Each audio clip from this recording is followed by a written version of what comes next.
Franklin County in central Illinois, Kendall County in northeastern Illinois, Cook County in northeastern Illinois, Grundy County in northeastern Illinois, northeastern Illinois, Cook County in northeastern Illinois, central Illinois, western Iroquois County in east central Illinois, until 12:30 a.m.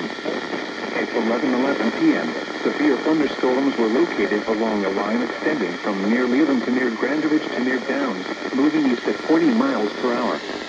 A 70 miles per hour wind gust was reported with this line of storms at Streeter 11:05 p.m. Hazard, 70 miles per hour wind gusts. Source, radar indicated. Impact, expect considerable tree damage. Central Illinois, western Iroquois County in east central Illinois, until 12:30 a.m. At Alaskan Heights, Plainfield, Crest Hill, located along a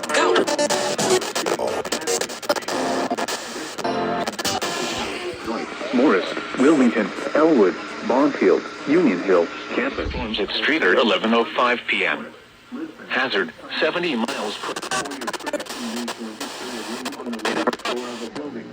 Impact, expect considerable effect until 3 a.m. for central and east central Illinois. Central and east central Illinois. Plainfield, Crest Hill, Millbrook, Limestone, Cullum, Hyper City, Cavalry, Channahon, Bonfield, Union Hill, Campus, Coal City, Farmville, Forest, Lisbon, and Simerton. For your protection, move to an interior room on the lowest floor of a building. A tornado watch remains in effect until 3 a.m. for central and east central Illinois.